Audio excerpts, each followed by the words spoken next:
누구를 만나는가? 어떤 사람들을 가까이 두는가?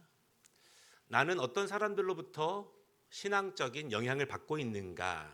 이것은 한 사람의 성장에 한 사람이 그리스도의 신실한 제자가 되고 있는데 너무나 중요한 힘을 발휘하게 됩니다. 사도행전 22장에는요. 가말리엘이라고 하는 학자가 등장하게 되는데 바로 사도 바울의 스승입니다. 바울은 이민자의 자녀입니다. 로마 제국에 속한 다소라고 하는 지역에서 태어났는데요. 그 도시는 헬레니즘 문화의 중심지였습니다. 그리고 학문이 꼽힌 곳이었습니다. 교육에 최적화된 도시였어요. 이곳에서 공부를 마친 바울은요, 로마 제국의 변방인 예루살렘으로 돌아오게 됩니다. 할아버지와 할머니의 고향입니다. 왜 그곳으로 돌아왔는가? 바로 이 유대교의 율법 공부는 그곳이 중심이기 때문에 돌아왔어요.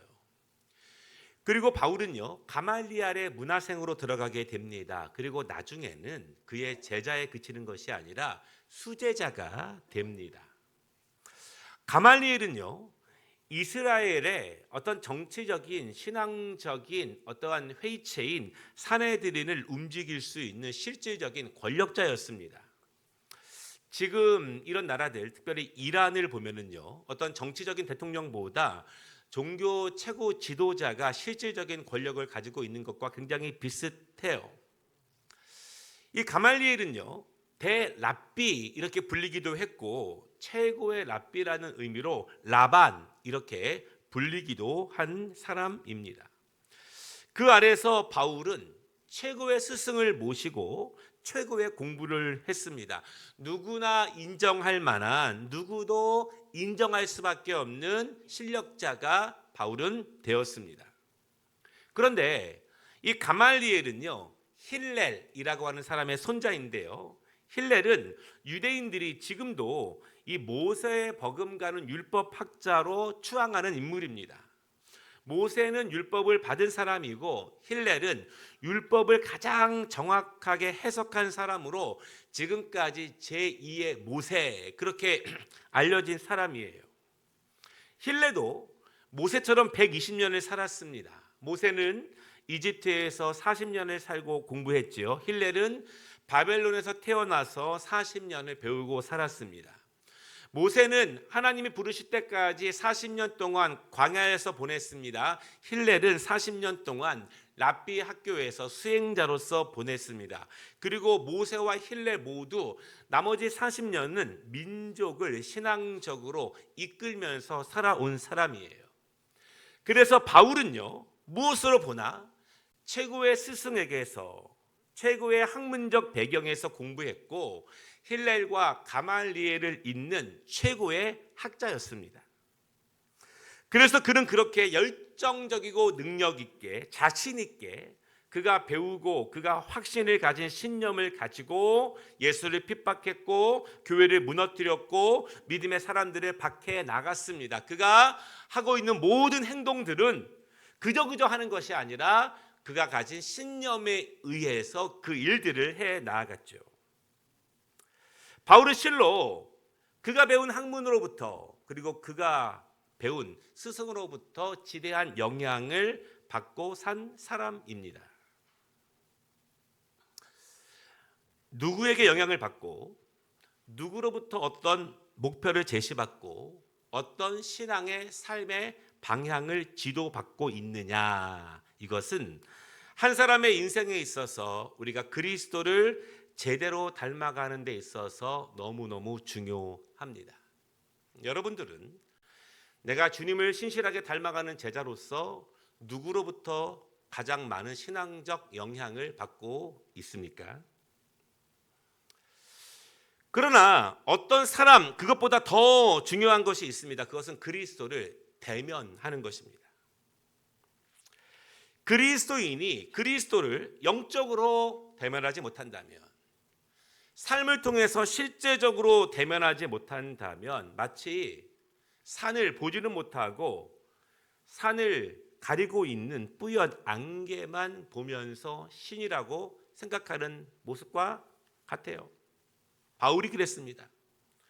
그는 자신이 믿고 있는 것, 그가 하고 있는 일, 가고 있는 방향에 대해서, 신념에 대해서, 그의 행동과 결정에 대해서 1000% 아니 10,000% 확신이 있었습니다. 그러나 그는 깨졌어요. 그는 부서졌습니다. 그리스도를 만나니, 그리스도를 대면하니 모든 것이 깨졌습니다. 그동안 그가 쌓아 올린 모든 것이 산산조각 났어요. 그리스도인들은 그리스도를 대면해야 삽니다. 대면해야 바른 방향, 바른 인생을 살 수 있습니다. 대면해야 축복된 인생을 살 수 있음을 믿으시기를 바랍니다. 오늘 말씀을 통해서 내가 그리스도를 대면하는 시간이 되기를 원합니다. 그래서 복되게 깨져보는 시간, 복되게 변화되어 보는 시간이 되시기를 주님의 이름으로 축복합니다. 첫 번째 말씀은요, 나를 충분히 이기시는 하나님을 만나라. 나를 이기시는데 나를 충분히 이기시는 하나님을 만나라. 우리는 충분히 말씀을 통해서 하나님은 위대하신 분이시고 능하신 분이시고 전능하신 분이라는 사실을 압니다. 그러나 그것은 아는 것이고 실감하지는 잘 못해요. 왜냐하면 우리의 실제 삶을 들여다보면, 신앙을 들여다보면 하나님을 만만히 여기고 하나님을 가볍게 여기고 하나님을 우습게 여기는 신자들이 생각외로 굉장히 많기 때문에 그렇습니다. 하나님의 뜻을 아주 중요하게 여기지는 않죠. 하나님을 만나는 것을 무겁게 우선순위로 받아들이지 않습니다. 하나님의 말씀대로 행하는 것을, 살아가는 것을 삶의 최우선 과제로 삼지 않죠. 왜냐하면 하나님을 이론적으로는 전능하신 분이라는 것을 알지만 실제적으로는 경험해 보지 못했기 때문에 그렇습니다. 그러면 하나님의 뜻이나 하나님의 말씀을 굉장히 쉽게, 굉장히 만만하게 여기게 됩니다. 야곱은 하나님을 믿는 사람입니다. 그가 너무너무 두려울 때 하나님은 그에게 하늘과 땅이 연결되는 사닥다리 환상을 보여주셨습니다. 야곱은 어찌 보면 신앙적인 사람이었습니다. 그가 너무 두렵고 떨릴 때, 큰 문제 앞에 있을 때 그는 기도했어요. 하나님 지켜주시고 이 상황을 모면케 해주시고 저에게 복을 주시면 제가 이렇게 하겠습니다 라고 하는 소원 기도를 자주 드렸던 사람이에요. 그러나 우리가 이미 여러 번 야곱의 인생과 신앙을 다루었듯이 그는 하나님을 향한 신앙이 있었지만 정말 어려울 때는 하나님의 은혜를, 도움을 간절히 구했지만 삶의 중요한 순간마다 그는 하나님의 뜻보다, 하나님께 한 약속보다 자신의 지혜와 자신의 계획을 항상 앞세워 나갔습니다. 우리가 지난번 야곱의 말씀 32장 1절에서 말씀을 나누었듯이요, 야곱은 고향으로 향하는 길에 그를 지키시고 보호하시는 하나님의 군사라고 하는 천사들을 만났습니다. 만났지만, 그런 영적 경험이 있었지만 막상 에서가 군사 400명을 데리고 자신을 잡으러 온다는 소식을 듣고 또 두려워합니다. 환상을 보았지만 실제적인 소리와 그가 믿고 확신하는 것 때문에 더욱더 두려움을 느끼죠. 그리고 자신의 모든 소유를 두 떼로 나눕니다. 그리고 그가 살 길을 도모해요. 이렇게 계속 반복되고 있는 야곱의 어느 정도의 신앙적인 행위, 그러나 그의 삶의 결정을 들여다보면 계속 반복되고 있는 불신앙적인 삶의 결정과 삶의 모습들이 계속 혼재하고 있는 야곱의 모습. 두려울 때는 하나님을 의지하지만 더 큰 내가 눈에 보이고 있는 어려움이 다가오면 하나님의 뜻이 아니라 자신의 판단을 의지하는 야곱, 더 넘어서 자신의 주장을 끝내 이루어내는 야곱, 자신의 주장을 끝내 이루어내는 야곱. 이대로 이렇게 계속 이런 식의 신앙생활, 그의 삶을 살아야 하는가? 이런 식으로 불신앙과 신앙과 헌신과 기도와 또한 정반대가 되는 모습이 계속 반복된 채 그렇게 야곱은 살아야 하는가? 한 번은 제대로 뒤집혀야 되지 않을까요? 한 번은 제대로 뒤집혀서 그의 엉클어진 뒤바뀐 우선순위, 그의 신앙과 삶의 질서에서 사로잡혀져 있는 사라져버린 영적 질서, 한 번은 제대로 뒤집혀서 그 모든 질서들이 바로 서야 되지 않을까요? 어떻게 뒤집힐 수 있을까요?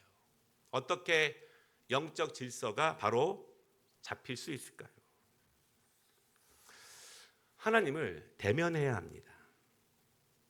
하나님을 대면해야 영의 삶의 우선순위가 분명해진다는 사실을 믿으시기를 바랍니다. 하나님을 만나야 어떨 때는 신앙적인 헌신을 다짐하다가도 힘들고 어렵고 뒤틀린 일이 생기면 다시 어김없이 자기 중심적인 삶을 살아가는 이 야곱의 뒤틀린 삶의 모습은 하나님을 대면해야 바로 잡을 수 있습니다. 하나님을 먼저 만나야 내 뜻과 하나님의 뜻, 내 마음과 하나님의 마음, 내 감정과 하나님의 계획, 내 계획과 하나님의 계획 사이에서 날마다 비껴가고 있는 그 엉클어진 가운데 하나님을 만나야 바른 질서를 세울 수 있다는 거예요. 하나님의 사람은, 우리 그리스도인들은 우리의 걸음걸음마다 하나님이 인도해 주시고 하나님의 은혜를 부어 주시기를 원하는 성도들은 반드시 하나님을 대면해야 합니다. 하나님을 만나봐야 해요. 왜냐하면 내가 만나지 않은 신은 불완전합니다. 만나보지 않은 신앙은 늘 변해요. 전능자를 경험하지 못한 신앙은 늘 안개와 같습니다. 오늘은 이랬다, 내일은 저랬다를 반복하죠. 상황에 따라서 바뀌는 거예요. 내 안에 살아계신 신이 계신 것이 아니라 나의 신앙에서, 나의 삶에서 신은 희미해져 가고 나만 뚜렷해지는 신앙인의 모습으로 나아가게 됩니다. 나의 신앙과 삶에서 하나님의 말씀은 점점 희미해지고 내 결정, 내 주관만 우뚝 서는 신앙인의 모습이겠죠. 22절에서 야곱은요, 모든 가족과 재산을 두 때로 나누고 강을 먼저 건너게 합니다. 그리고 자신은 강변에 남아 있습니다. 너무 두려워요. 처자식과 종들과 재물을 먼저 보냈습니다. 그런데 어떤 사람이 야곱을 덮칩니다. 야곱을 막 공격하는 거예요. 깜깜한 밤에 야곱은 놀랍고 두렵죠. 생각합니다. 형이 나를 죽이려고 보낸 군사인가? 그러나 머뭇거릴 때가 아니에요. 내가 살기 위해서 내가 싸워야 합니다. 그리고 싸우는 것이 아니라 이겨야 해요. 야곱은요, 누군지 알지 못한 채 급습한 그 사람과 날이 새도록, 몇 시간이 아닙니다, 날이 새도록 처절하게 싸웁니다. 여전히 상대가 누군지는 알지 못해요. 그러나 싸우다 보니 내가 이기기가 쉽지 않아요. 막상막하입니다. 이 사람의 공격하는 모습을 보아서 나를 죽이려고 습격한 것이 분명합니다. 그러나 그렇다고 내가 여기서 그냥 당할 수는 없어요. 그래서 야곱은 모든 힘을 다해서 죽지 않기 위해서 싸웁니다. 옆에서 야곱을 도와줄 사람은 아무도 없어요. 이미 가족들은 다 강을 건너갔고요. 스스로 홀로 싸워야 합니다. 날이 새도록, 이길 때까지. 야곱을 급습한 그 사람은 누구인가? 28절을 보면은 그분은 하나님이십니다. 중요한 점은 무엇이냐 하면 하나님은 그를 찾아오셨고 야곱은 하나님을 만나야 한다는 사실이에요. 또 무엇이 중요합니까? 도와줄 사람은 아무도 없다는 것입니다. 홀로 만나야 해요. 하나님을 만나는 것은 누가 대신해 줄 수 없어요. 내가 만나야 할 수 있어요. 또 무엇입니까? 이 싸움은 간단하지 않습니다. 금방 끝나는 것이 아니에요. 밤새워 전심전력으로 모든 힘을 동원하여서 사실상 인생 최대의 나 홀로 버리고 있는 단순히 정신, 단순히 감성이 아니라 내 모든 육체의 힘을 쏟아 부어야 하는 그 전투를 이 밤에 보내고 있습니다. 신앙은 그런 것입니다. 하나님을 만난다는 것은 그런 거예요. 오늘 이 야곱의 만남을 영어로 제이콥의 레슬링 그렇게 말합니다. 신앙은 그래서 우리는 레슬링이에요.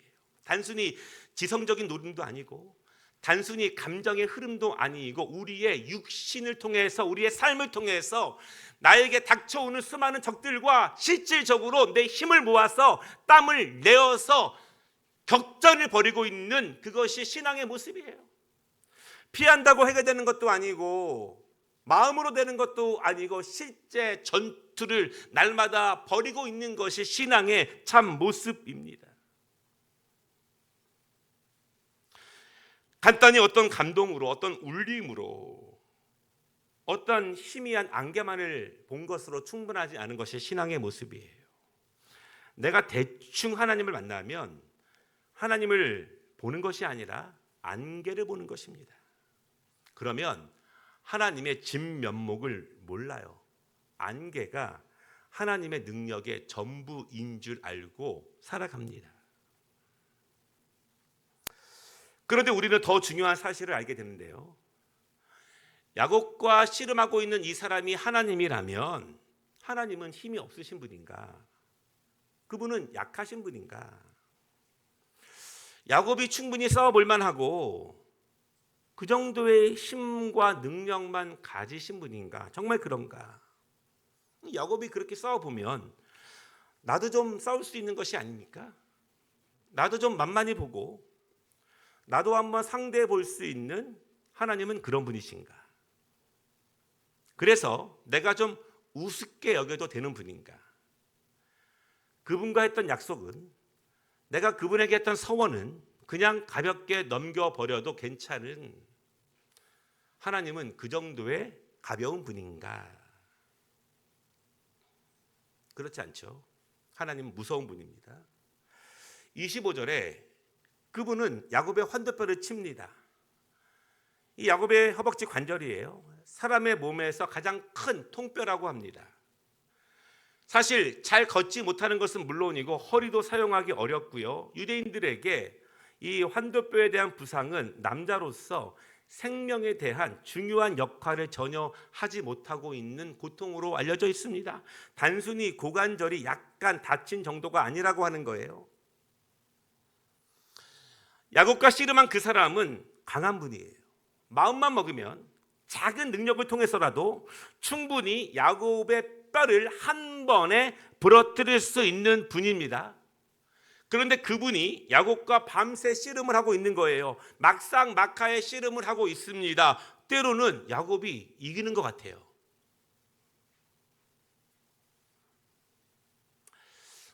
아시다시피 저는 아들이 둘이 있는데요. 큰아들과 작은아들이 5살 차이입니다. 아이들이 어렸을 때 아빠와 씨름을 자주 했죠. 그때 제가 큰아들은 좀 강하게 다뤘습니다. 막 던지고 그냥 막 누르고 이기고. 근데 작은아들과 힘겨루기를 할 때에는 막 막상막하를 하다가 제가 막 주저앉아요. 제가 먼저 엎어집니다. 그럼 둘째가 형에게 이렇게 말해요. 형님, 아빠에게 왜 져? 아빠 이기기 쉬워. 그렇게 얘기했어요. 하나님이 야곱에게 그런 분인가? 하나님이 만만한 분이신가요? 그래서 야곱이 싸워볼 만할까요? 내가 조금만 더 하면 이길 수 있겠는데? 그렇지 않죠. 하나님이 야곱을 봐주신 것입니다. 하나님께서는요, 야곱이 스스로 얼마나 힘을 쓸 수 있는지, 얼마나 오랫동안 힘을 쓸 수 있는지, 그가 얼마나 노력하고 있는지를 그가 할 수 있는 모든 것을 해버려 두도록 내버려 두시는 거예요. 내가 나의 모든 지혜와 힘과 노력을 하나님을 상대로 다 해봐야 그래야 내가 절대로 그분을 이길 수 없다는 사실을 알게 돼요. 그래야 진심으로 그분 앞에 굴복할 수가 있습니다. 사실 야곱에게는요, 이런 강렬한 경험이 필요했습니다. 그래야 하나님 무서운지를 아는 거예요. 그래야 하나님과 약속을 가볍게 여기지 않습니다.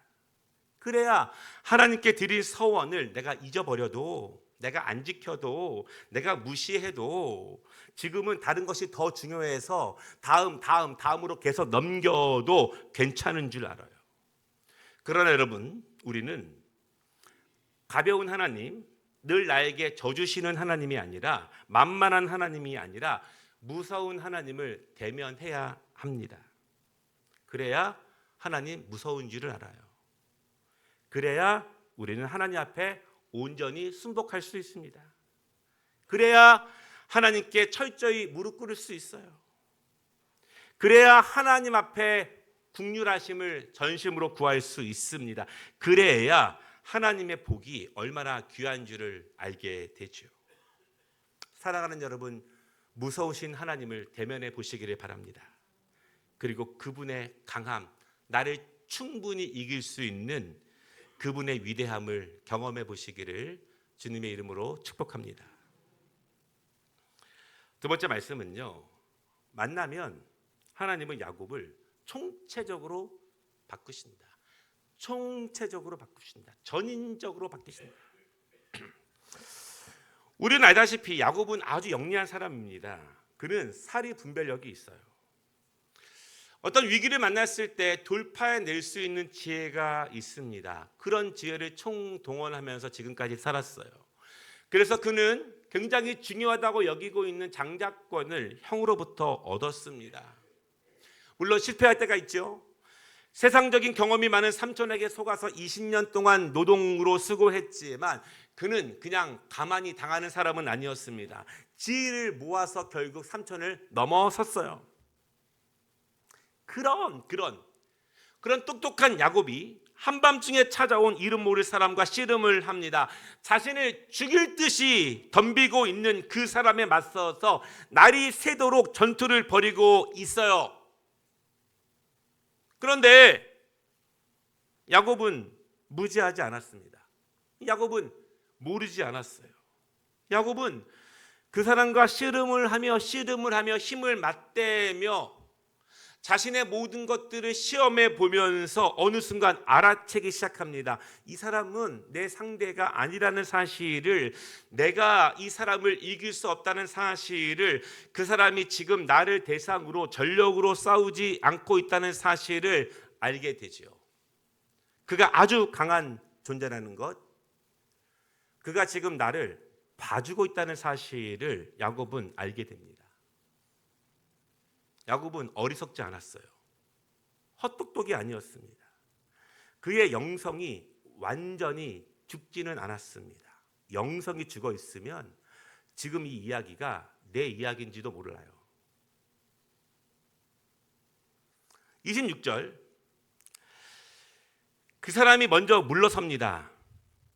어찌 보면 하나님은요, 야곱이 그냥 살아온 그대로 살라고 더 이상 상관하지 않고 그냥 두고 떠나시려고 했을지도 몰라요. 그래, 살아온 대로 그냥 그렇게 살아. 때로는 하나님 앞에 기도하지만 철저히 자기중심적이고 자기를 의지하며 살아왔던 대로 살아가라고 하나님은 그냥 두고 떠나려고 했을 수 있어요. 하나님의 방관, 하나님의 내버려 두심. 그러나 야곱에게 어두운 가운데 한 줄기 그의 은혜, 그의 영성이 있었습니다. 야곱은 깨달았고 알았습니다. 그분은 강하신 분이라는 것, 나를 축복하실 수 있는 분이라는 것을 알았습니다. 내가 붙잡아야 한다는 것을 야곱은 늦게나마 알았어요. 그래서 그 사람을 간절히 붙잡습니다. 당신이 내게 축복하지 아니하면 가게 하지 아니하겠나이다. 야곱은 이제 분명히 알았습니다. 깨달았습니다. 이분은 나를 싸움이 시작하자마자 초장에 바로 나를 쳐서 나를 철저히 굴복시킬 수 있는 힘이 있는 분이라는 사실을 알았어요. 지금까지 기다려주지 않고 내가 잘못된 방향을 갔을 때, 내가 잘못된 길로 갈 때 그냥 초장에 나를 박살내지 않으시고 내가 알아들을 때까지, 내가 살아계신 하나님을 경험할 때까지 기다리시는 분이라는 사실을 야곱은 이제 알았습니다. 그분이 나를 이기지 않았다는 사실, 내가 하나님을 이길 수 없다는 사실, 하나님은 그 사실을 야곱이 알아채도록 지금까지 기다리고 계셨다는 사실, 이제껏 수십 년 동안에 그렇게 야곱은 그때 깨닫게 되는 거예요. 사실은 여러분, 하나님이 우리를 한 방에 좀 알게 하시면 좋을 뻔했는데, 초장에 좀 하나님이 어떤 분이라는 것을 보여주시면 좋았겠는데, 하나님은 그렇게 하지 않으세요.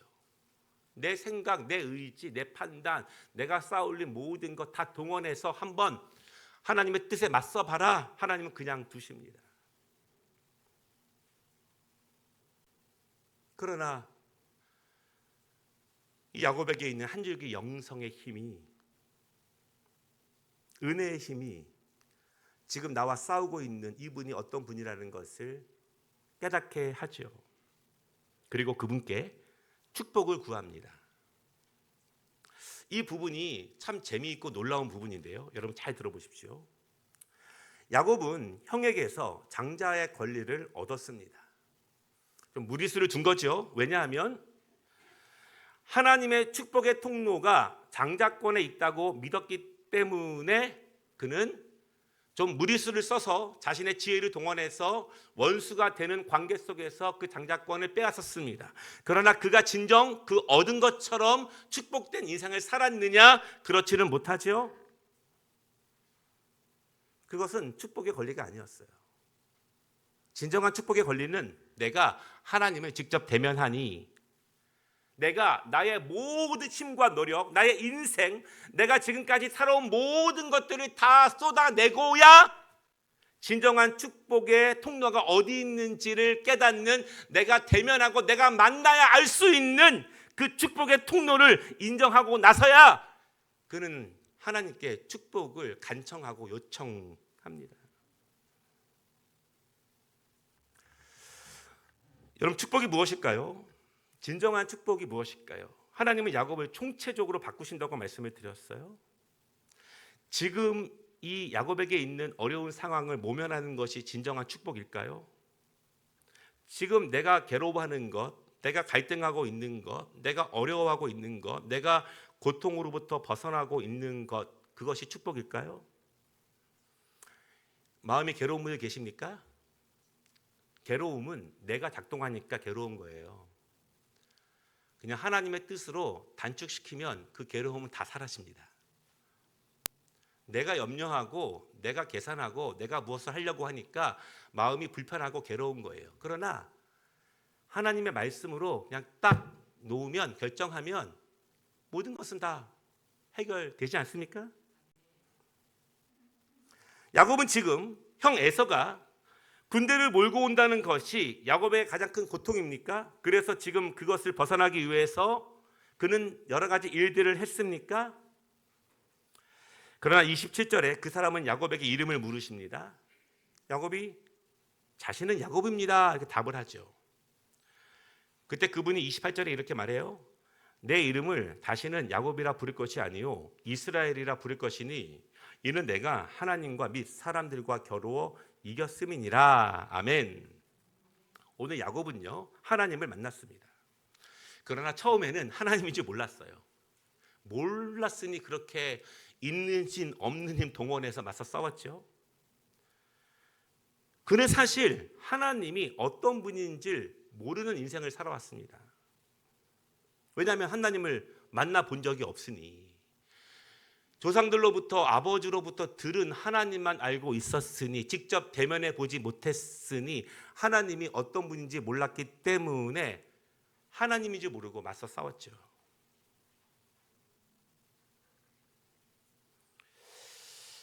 어찌 보면 야곱은요, 아내를 중요시 여겼고 가족을 중요시 여기는 사람처럼 보이지만 자기 자신을 먼저 위하는 사람이었습니다. 왜냐하면 아내와 아들들과 자녀들을 재물과 함께 두 때로 나누어서 먼저 강을 건너 보내고 위험으로 보내고, 자기 자신은 여기에 남아있는 사람이에요. 그것이 야곱의 인생이었고 야곱의 이름이었습니다. 그가 살아온 신앙과 또한 정반대되는 삶의 모습이 모순되는 엉클어짐이 연속되는 그의 모습이었어요. 그것을 오늘 하나님께서는 바꾸십니다.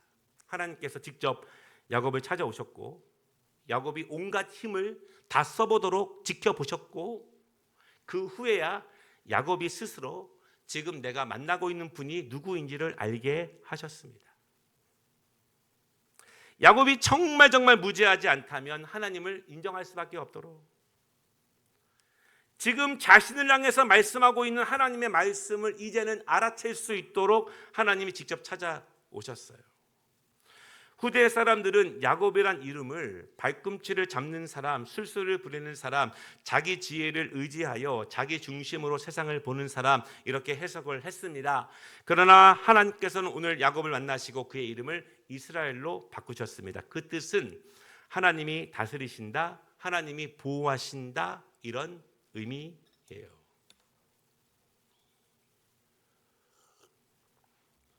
말씀을 마치겠습니다.